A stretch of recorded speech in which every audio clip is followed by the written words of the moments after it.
আজকে আমরা দেখব সিপি প্লাস আইপি ক্যামেরার আইপি কীভাবে চেঞ্জ করব। প্রথমে আমরা চলে যাব মেনুতে, এখান থেকে চলে যাব ক্যামেরাতে আইপি অ্যাড ক্যামেরাতে যাব। ওখান থেকে আমরা এই যে লাস্টে 11 এই আইপিটা আমরা চেঞ্জ করব। প্রথমে আইপিতে গেলাম, যে এটা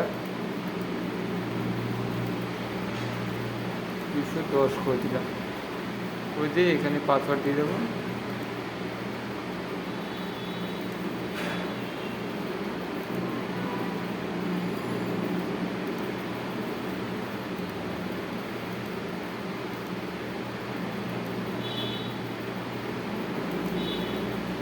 এটা আমরা ডিভিআরে পাসওয়ার্ড রেখেছিলাম।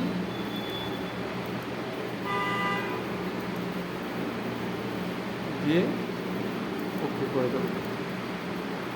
ব্যাস, এইভাবেই আমরা আইপি চেঞ্জ করে নেব।